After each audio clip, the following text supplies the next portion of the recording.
Hello everyone, this is my PPT presentation for BSc Nursing Part First।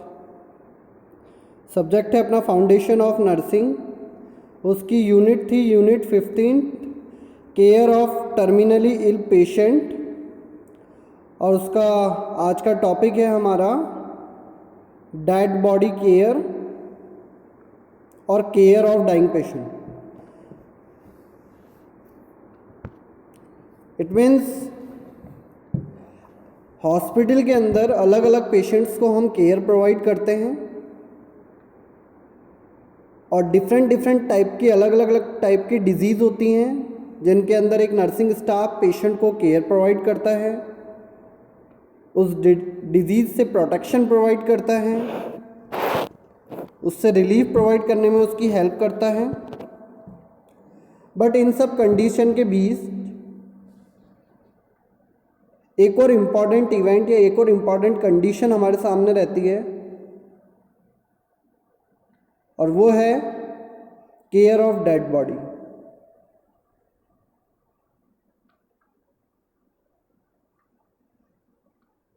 और care of dead body एक special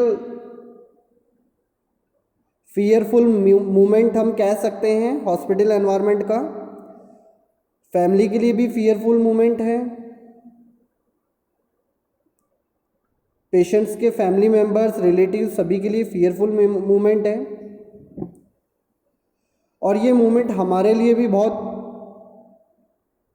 important है क्योंकि इस समय हमें पेशेंट को किस तरीके से केयर प्रोवाइड करनी है, किन किन बातों का ध्यान रखना है।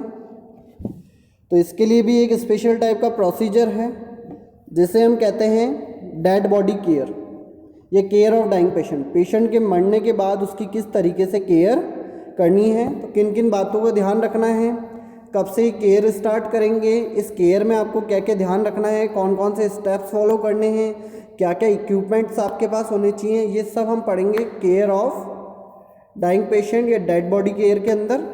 तो स्टार्ट करते हैं। फर्स्ट वन है डेड बॉडी केयर। अगर इसकी डेफिनेशन देखें तो care of dead body in 30 to 45 minutes following declaration of death by physician. It means है कोई पेशेंट है जिसकी लास्ट स्टेज चल रही है और regular physician, it means doctor and nurses patient को केयर प्रोवाइड कर रहे हैं और एंड मोमेंट पे जब पेशेंट के वाइटल्स आना बंद हो जाते हैं, उसका रेस्पिरेटरी सिस्टम वर्क करना बंद कर देता है और फिजिशियन डिक्लेयर कर देता है कि अब ये पेशेंट मर चुका है, इसकी डेथ हो चुकी है। इट मीन्स लास्ट में जब फिजिशियन डिक्लेयर कर देता है कि पेशेंट की डेथ हो चुकी है, तब से हम ये कहेंगे कि हमारी केयर ऑफ डेड बॉडी का जो प्रोसीजर है वो स्टार्ट हो जाएगा।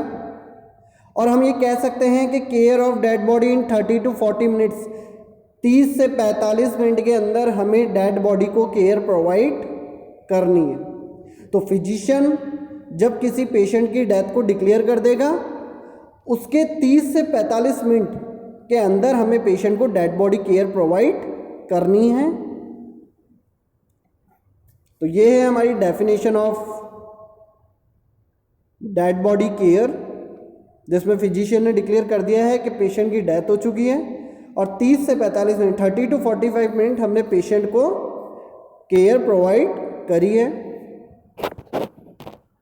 Next, purpose. एक डेड बॉडी को केयर प्रोवाइड करने के क्या क्या पर्पस हो सकते हैं? इसके मल्टीपल पर्पस हो सकते हैं, बट हम कुछ सफिशिएंट पर्पस को देखेंगे। First one, to reduce mental distress of family, relatives, friends, कुछ भी कह सकते हैं हम। जब भी कोई पेशेंट की डेथ होती है तो सबसे स्ट्रेसफुल मोमेंट जो रहता है वो उसके फैमिली मेम्बर्स के लिए, उसके रिलेटिव्स के लिए, उसके कलीग्स के लिए सबसे स्ट्रेसफुल मोमेंट रहता है ये। तो डेड बॉडी जो केयर है हमारी, जो हम पेशेंट को डेड बॉडी केयर प्रोवाइड कर रहे हैं, तो ये मान के चलिए कि उसके जो रिलेटिव्स हैं उनके लिए तो ये स्ट्रेसफुल सिचुएशन है, वो तो अपनी तरफ से कोई एक्शन ले ही नहीं पा रहे। लेकिन उस मोमेंट में हमारी डेड बॉडी केयर उनके स्ट्रेस को या उनकी फैमिली कंडीशन में डिस्ट्रेस कंडीशन आई है उसको रिड्यूस करने में मदद करेगी।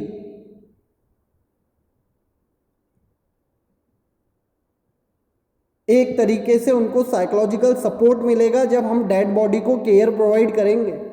तो फैमिली के स्ट्रेस को, उनकी डिस्ट्रेस कंडीशन को रिड्यूस करने में मदद करेगी हमारी डेड बॉडी केयर। पेशेंट की डिग्निटी को मेंटेन रखने में मदद करेगी हमारी डेड बॉडी केयर। उसकी बॉडी को रेस्पेक्ट डेड बॉडी केयर के थ्रू दिया जा सकता है। और ये सारी जो चीज़ें हैं, ये सारे एस्पेक्ट फैमिली के जो मेंटल स्ट्रेस है उसको रिड्यूस करने में मदद करेंगे। तो फर्स्ट हो गया reduce mental distress of family. Second, to facilitate transportation.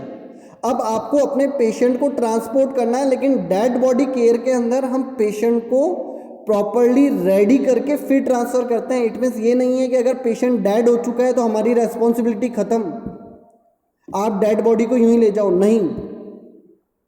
अगर पेशेंट की डेड बॉडी पे कहीं वुंड है, कहीं इंजरी है, तो उन सबको बैंडेज से कवर करना पड़ेगा, पूरी बॉडी को क्लीन करना पड़ेगा।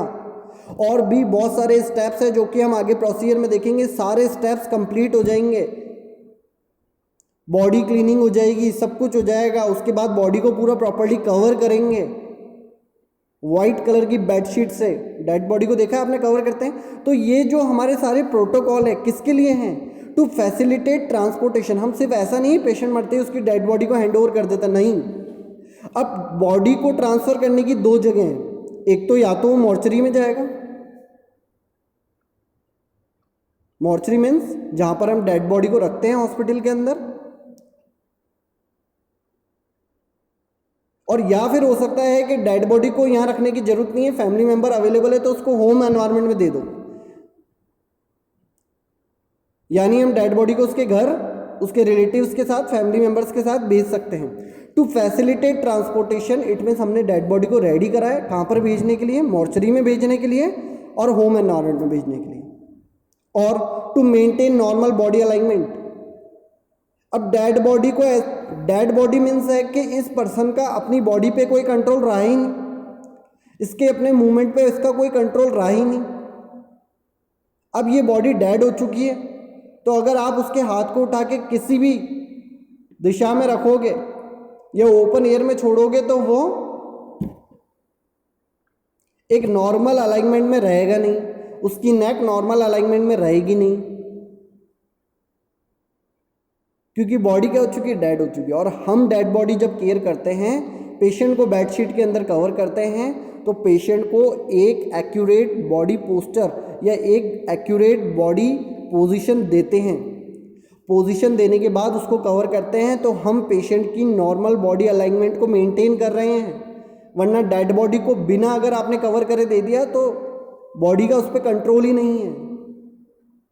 हर चीज़ को सपोर्ट देना पड़ेगा, हाथों को अलग, पैरों को अलग, लेकिन बेडशीट से कवर करने के बाद आपको कोई सपोर्ट देने की ज़रूरत नहीं है, आप उसे सीधा कैरी कर सकते हैं।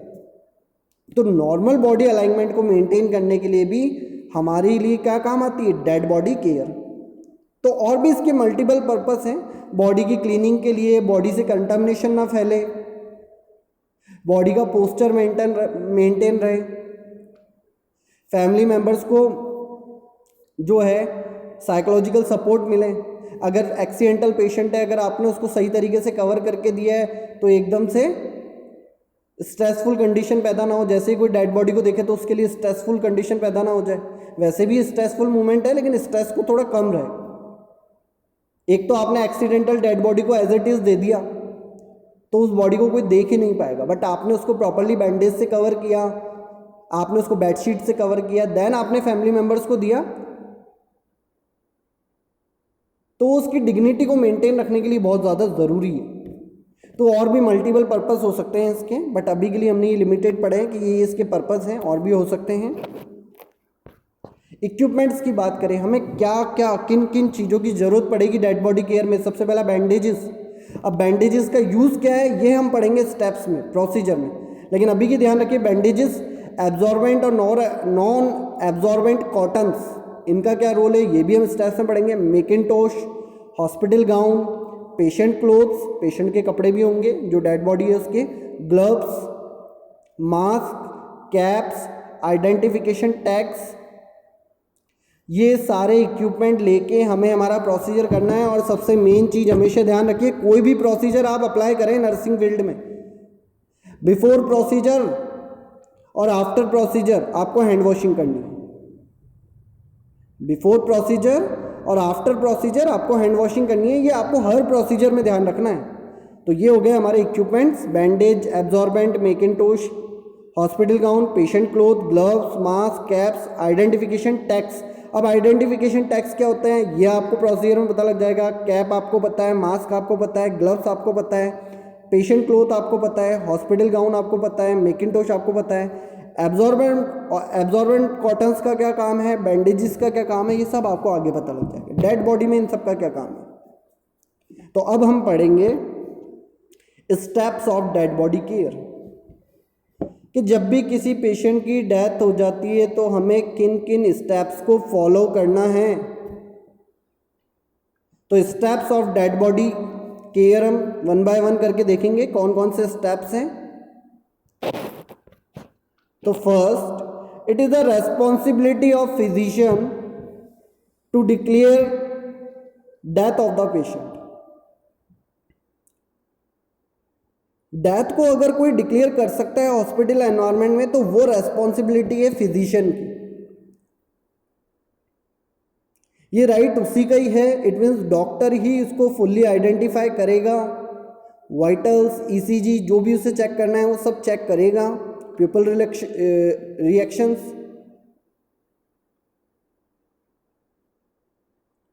सारी चीज़ें चेक करने के बाद, जो भी नॉर्म्स है उनके अकॉर्डिंग सब कुछ चेक करने के बाद फाइनली एक फिजिशियन ही डेथ को डिक्लेयर करेगा। उसके अनाउंसमेंट के बाद ही डेड बॉडी केयर स्टार्ट होगी। Next, patient is not legally dead until physician certified death. The physician issue the death certificate before dead body taken to home or mortuary. जब तक कि एक फिजिशियन ये सर्टिफाइड नहीं कर देता कि ये पेशेंट डेड हो गया है और एक फिजिशियन डेथ सर्टिफिकेट नहीं प्रोवाइड कर देता और डेथ सर्टिफिकेट पे साइन नहीं कर देता, तब तक उस डेथ को ऑफिशियली डेथ नहीं माना जाएगा। और डेथ सर्टिफिकेट देने के बाद, डेथ सर्टिफिकेट पे साइन करने के बाद ही उस डेड बॉडी को होम एनवायरनमेंट में या हॉस्पिटल की मोर्चरी में सेंड किया जाएगा। उससे पहले आप बॉडी को ट्रांसफर नहीं कर सकते। Next, nurses should know whether there is an autopsy and she should get a written permission for autopsy to relatives. अब ऑटोप्सी बोलो आप या आप पोस्टमार्टम बोलो, एक तरीके के दोनों ही मेडिकल एग्जामिनेशन हैं। अगर हम पोस्टमार्टम की बात करें तो उसमें जो पोस्ट का मतलब होता है बाद में, पोस्टमार्टम रिपोर्ट जो आप बात करते हैं या पोस्टमार्टम जो आप करते हैं पेशेंट का, तो पोस्ट का मतलब है बाद में, बिफोर, और उसमें मॉर्टम वर्ड का मतलब होता है डेथ। इट मीन्स हुआ पोस्टमार्टम का मतलब होता है बिफोर डेथ, मृत्यु के बाद, मरने के बाद, किसी भी पेशेंट के मरने के बाद स्पेशल टाइप्स के आप इन्वेस्टिगेशंस कर रहे हैं, एग्जामिनेशन कर रहे हैं, उसके लिए आप पेशेंट के टिश्यूज़ को ले रहे हैं, टिश्यूज़ का सैंपल ले रहे हैं, ऑर्गन का सैंपल ले रहे हैं, उसके सिक्रेशंस का सैंपल ले रहे हैं एग्जामिनेशन करने के लिए। अब इस एग्जामिनेशन से आप क्या फाइंड आउट करना चाहते हैं, पेशेंट के डेथ का रीज़न क्या है। हम एक्चुअली आइडेंटिफाई करना चाह रहे हैं पेशेंट की डेथ का रीज़न क्या है, कॉजेज ऑफ डेथ, या फिर डिजीज़ को आइडेंटिफाई करने चाह रहे हैं कि पेशेंट की जो डेथ हुई है किस डिजीज़ के कारण हुई है, कौन सा इन्फेक्शन था, कौन सा पॉइजन था। तो पोस्टमार्टम और ऑटोप्सी एक टाइप के स्पेशल टाइप के एग्जामिनेशन है जो कि डेड बॉडी के साथ हम किए जाते हैं। तो अगर ऐसी भी किसी भी कंडीशन में पोस्टमार्टम और ऑटोप्सी होने जा रही है तो हमें पेशेंट तो अब जिंदा है नहीं, तो उसके रिलेटिव से इसकी परमिशन देंगे, तो हमें रिटर्न परमिशन लेनी पड़ेगी किससे? उसके रिलेटिव से। Next, when death occurs following certain communicable disease special attention should be given to prevent transmission of infection. बहुत लेटेस्ट में ये एग्जाम्पल चल रहा है अभी, ये जो पॉइंट है ये अभी लेटेस्ट में एग्जाम्पल चल रहा है। फॉर एग्जाम्पल कोविड-19 के जो पेशेंट हैं उनकी जो डिजीज है वो कैसी है? Communicable disease. कम्युनिकेबल डिजीज क्या है? One person to another person transmit होने वाली डिजीज क्या है?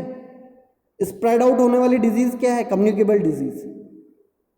और हमारे लिए कोविड-19 आज किस टाइप की डिजीज है? कम्युनिकेबल डिजीज है, और इसमें हमें स्पेशल अटेंशन देने की ज़रूरत है।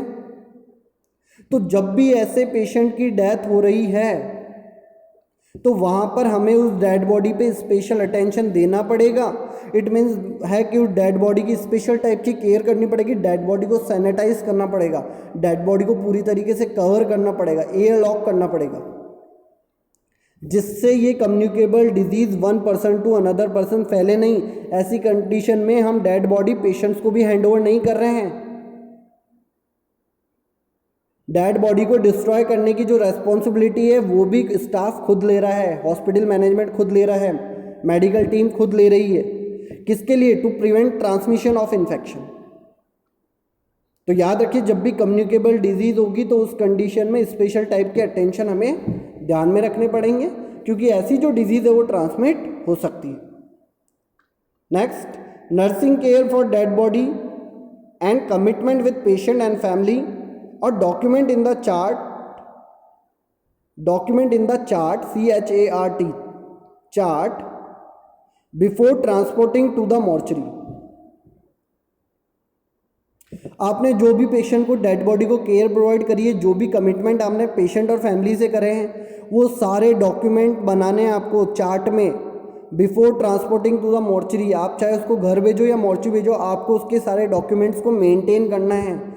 चार्ट के अंदर आपको लिखना है, मेंशन करना है जो भी नर्सिंग केयर आपने उसको प्रोवाइड करी कि मैंने डेड बॉडी को ये केयर प्रोवाइड करी है, वो सब आपको चार्ट में लिखना है। सारे कमिटमेंट आपको चार्ट में लिखना है जो आपने पेशेंट फैमिली मेंबर को करा है। Next, notify appropriate authority like nursing in charge, physician, family member.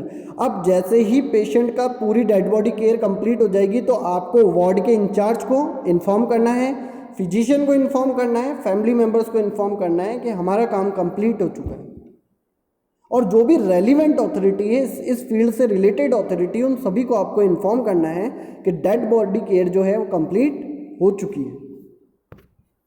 Next, review institution policy regarding the postmortem care. आपको फैमिली मेंबर्स को बताना पड़ेगा कि पोस्टमार्टम केयर से रिलेटेड हमारे हॉस्पिटल की क्या पॉलिसी है। उन्हें बताना पड़ेगा आपको पोस्टमार्टम क्या चीज़ होती है, किस लिए इम्पोर्टेंट है, क्यों हम कर रहे हैं, और हमारे हॉस्पिटल से इससे रिलेटेड पॉलिसी क्या है। तो ये सब आपको जो आपके इंस्टीट्यूशन की पॉलिसी है उसके बारे में बताना पड़ेगा।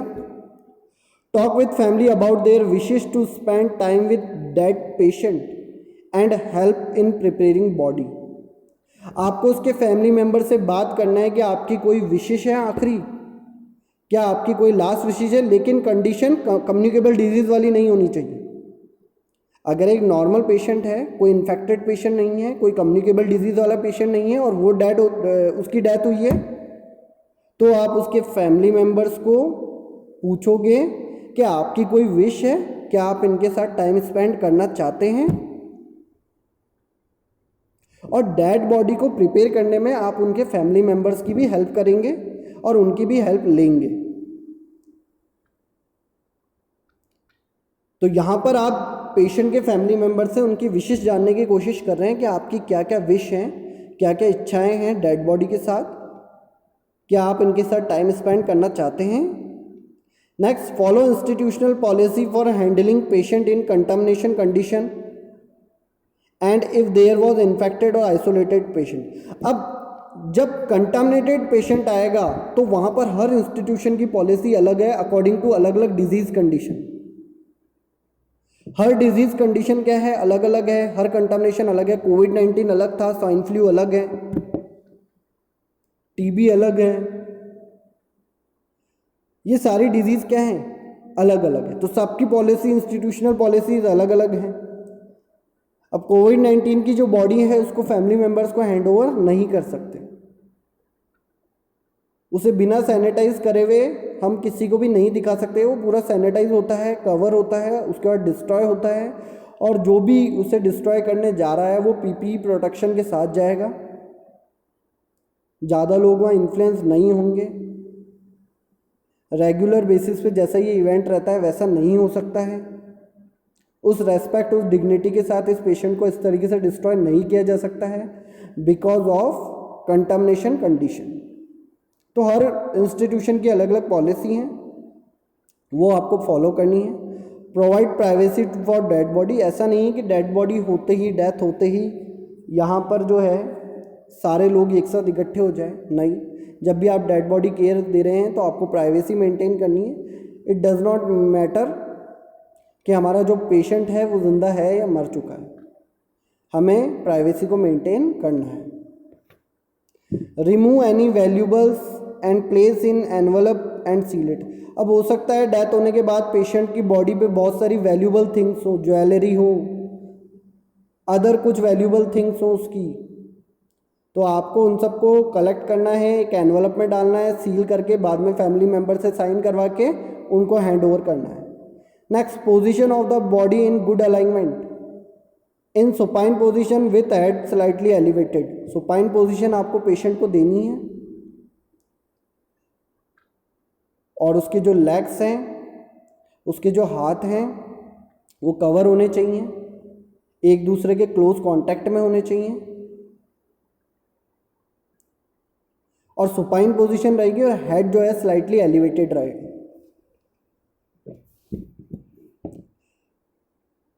अब हेड को हमें क्या करना है, स्लाइटली एलिवेटेड भी रखना है,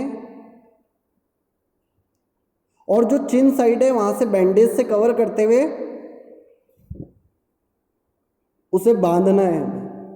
इसके पीछे का रीज़न है क्योंकि डेड बॉडी के अंदर जो ओरल कैविटी है उस पर अपना कंट्रोल नहीं है, तो जो उसके फेशियल अलाइनमेंट है वो सही तरीके से सेट नहीं हो पाएंगे और उसका मुंह पेशेंट का बार बार ओपन हो जाएगा। उसको रोकने के लिए हम क्या करेंगे, चिन के यहाँ से और सर तक एक बैंडेज बांध देंगे जिससे पेशेंट का माउथ जो है या उसकी ओरल कैविटी है जो बार बार ओपन ना हो। Next, close eyelids if open by placing fingertips for each eyelid for few seconds। अगर उसकी आंखें पेशेंट की खुली रह गई है आफ्टर डेथ, अगर पेशेंट की आंखें खुली रह गई है तो जैसे ही उसकी डेथ होती है आपका एक्शन होता है आपको उसकी आंखों पे अपनी फिंगर टिप्स रख के उन्हें बंद करके और कुछ सेकंड तक फिंगर टिप्स को वहीं रखना है, तो वो अपने आप क्लोज हो जाएगी। और ये डेथ बॉडी में स्टार्टिंग में ही कर देते हैं क्योंकि बाद में अगर आप करोगे तो स्टिफनेस वाली कंडीशन आ जाती है, रिगर मोर्टिस और वो सारी कंडीशन है जो मैं अपन बाद में पढ़ेंगे। बट ये मान के चलिए बॉडी में स्टिफनेस हो जाती है और स्टिफनेस होने के बाद वो आंखें बंद नहीं होगी, यानी बाद में उनको क्लोज आप नहीं कर पाओगे, इसलिए आपको उसी समय उनको क्लोज करना है। Next, place dentures duplicate teeth in the patient mouth if possible to maintain facial alignment. अब कहीं जो पेशेंट होते हैं ओल्ड एज में होते हैं और डेंचर्स उनके मुंह में लगे हुए होते हैं, तो जब उनकी डेथ होती है और जब हम उन्हें CPR प्रोवाइड कर रहे होते हैं तो ऐसी कंडीशन में जो उनके डेंचर होते हैं उन्हें हम रिमूव कर देते हैं, और जब पेशेंट की डेथ हो जाएगी तो आप ट्राई करिए उन डेंचर्स को वापस लगाने का, यानी जो नकली के दांत हैं वापस आपको उनके मुंह में फिट करने हैं जिससे उनके जो फेशियल अलाइनमेंट है उसे हम सेट कर सकें। डेंचर को मुंह में फिट करिए और यहाँ से चिन से लेके एक बैंडेज से कवर कर दीजिए या बांध दीजिए जिससे उसका फेशियल अलाइनमेंट सेट हो सके। Next, mouth should be closed if open by placing the roll of towel under the chin. All body orifice should be close to prevent unwanted air enter inside the body. देखिए, अगर उसका मुंह खुला है तो उसके दो तरीके हैं, एक तो आप उसमें डेंचर लगा के और चिन के यहाँ से एक बैंडेज लेके बांध सकते हैं जिससे उसका मुंह नहीं खुलेगा, और नहीं हो तो फिर आप उसके हेड को थोड़ा सा एलिवेटेड करके और चिन के यहाँ पर एक टॉवल का जो रोल होता है उसको लगा देंगे। अगर आप टॉवल के रोल को लगा देंगे तो उसका मुंह बार बार नहीं खुलेगा। और जितनी भी ऑरिफिस है, ऑरिफिस का मतलब है जितनी भी ओपन कैविटीज़ हैं, जैसे ओरल कैविटीज़, आईज, अपने ईयर्स, और भी बॉडी में जितनी भी ओपन कैविटीज़ हैं उन सबको आपको क्लोज करना है, जिससे अनवांटेड एयर बॉडी में एंटर ना करे, क्योंकि अब रेस्पिरेटरी सिस्टम ने वर्क करना बंद कर दिया है। वो जब वर्क करता है तो एयर बाहर भी जाती है, एयर अंदर भी आती है, बट अब सिर्फ अनवांटेड जो एयर है वो सिर्फ बॉडी के अंदर एंटर करेगी। उसे क्लोज करने के लिए हम पेशेंट्स की नाक के अंदर कॉटन लगाते हैं, ईयर्स के अंदर कॉटन लगाते हैं, ओरल कैविटी को क्लोज करते हैं, और जितने भी हमारे एनएस वाला एरिया है, जितने भी ऑर्गन्स हैं एनएस वाला एरिया है, वहाँ पर हम पैड्स का यूज़ करते हैं। किसी भी कैविटी से अनवांटेड एयर बॉडी के अंदर एंटर नहीं होनी चाहिए। उससे प्रिवेंशन के लिए हम क्या करते हैं, इन सारी ओरिफिस को क्लोज कर देते हैं। Next, remove all tubes and drain. बहुत सारी, जैसे एनजी ट्यूब, नाक में ट्यूब डली हुई होती है, कैथेटर लगा हुआ होता है, उन सबको आपको पेशेंट के क्या करना है, ड्रेन करना है, डेथ के बाद उन सबको हटा देना है। Next, solid area of the patient body wash, patient body washed, hair pins are removed and hair is comb and it clean gown is put on the body. आपको जितना भी सॉलिड एरिया है उसे वॉश करना है, hair pins को remove करना है, बाल जितने भी हेयर्स को कॉम्ब करना है, अच्छी तरीके से बाँचना है, और पेशेंट को क्लीन गाउन पहनाना है, पुट ऑन द बॉडी, उसकी बॉडी को क्लीन गाउन पहनाना है। Next, place, it's not please, place absorbent pads under buttocks, यानी आपको प्लेस करना है एब्जॉर्बेंट पैड्स को। एब्जॉर्बेंट पैड्स का मतलब है कि बॉडी का कंट्रोल पेशेंट का अब रहा नहीं, और ऐसी कंडीशन में पेशेंट स्टूल को पास आउट कर सकता है, यूरिन को पास आउट कर सकता है, और पेशेंट के हाइजीन को मेंटेन रखने के लिए हम इन पैड्स का यूज़ करेंगे। एब्जॉर्बर पैड जो हैं वो पेशेंट्स के जो जेनाइटल ऑर्गन्स हैं वहाँ पर हम उनको प्लेस कर देंगे, जिससे अगर यूरिन और स्टूल अगर पेशेंट पास आउट करें तो उससे पेशेंट के हाइजीन में कोई इफेक्ट ना हो और अनवांटेड एयर भी एंटर ना कर सके। तो एब्जॉर्बेंट पैड्स आप लगा सकते हैं under buttocks. Next, apply name tags.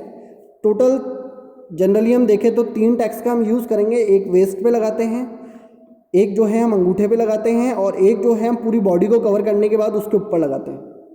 ये इस टाइप का कोई टैग हो सकता है जिसमें उसकी case number, age, sex, race, weight, height, place of death, date of death, causes of death, physician के साइन, फ्यूनरल डायरेक्टर और कमेंट्स कुछ भी इस पे लिखे हुए हो सकते हैं। ऐसे हर हॉस्पिटल के अलग अलग टैक्स हो सकते हैं उनकी पॉलिसी के अकॉर्डिंग, जो कि आप सबसे पहला तो कहाँ लगाएंगे, पेशेंट के वेस्ट के ऊपर। दूसरा जो है पेशेंट पे आप जैसे ही उसका पैर है, उसकी जो अंगूठा है, सेकंड वाला टैग वहाँ लगा देंगे। और एक जब आप वाइट ब्लैंक शीट से या बेडशीट से लेंगे, जब वाइट बेडशीट से आप बॉडी को कवर कर देंगे तो उस बॉडी के ऊपर लगा देंगे। तो टोटल 3 टैग होंगे, एक वेस्ट पे लग जाएगा, एक अंगूठे पे लग जाएगा, और एक पूरी बॉडी को कवर करने के बाद उस बॉडी के ऊपर, यानी बेडशीट के ऊपर। तो टोटली 3 टैग लगाने हैं हमको डेड बॉडी के ऊपर। नेक्स्ट है wrap the body with bandages and bedsheet. Bedsheet से पूरा बॉडी को कवर कर देंगे, बैंडेजेस से कवर कर देंगे। Hand over all the belongings to the relatives, उसके जो भी इंपॉर्टेंट थिंग्स हैं वो सारे रिलेटिव्स को दे देंगे। Document care given in the patient chart, जो भी आपने उसे केयर दी है वो आप सारी चार्ट में मेंटेन कर लेंगे। Arrange for transportation of the body mortuary और होम, जहाँ भी आपको उसको ट्रांसपोर्ट करना है उसके लिए अरेंजमेंट करेंगे। व्हीलचेयर पॉसिबल नहीं है, स्ट्रेचर मंगाएंगे, स्ट्रेचर के थ्रू आप उसे ट्रांसपोर्ट कर सकते हैं। After body is transported, wash hand and notify housekeeping to clean room. सब कुछ हो जाने के बाद आफ्टर प्रोसीजर आपको हैंड वॉशिंग करनी है और हाउसकीपिंग डिपार्टमेंट को नोटिफाई करना है कि आप जिस रूम में पेशेंट था उस रूम को अच्छी तरीके से क्लीन कर दें। तो ये था हमारा केयर ऑफ डेड बॉडी, जिसके कुछ और भी इम्पॉर्टेंट टॉपिक्स हैं या और भी कुछ इम्पॉर्टेंट चीज़ें हैं जो इसमें बची हैं, वो हम देखेंगे नेक्स्ट क्लास के अंदर। Thank you.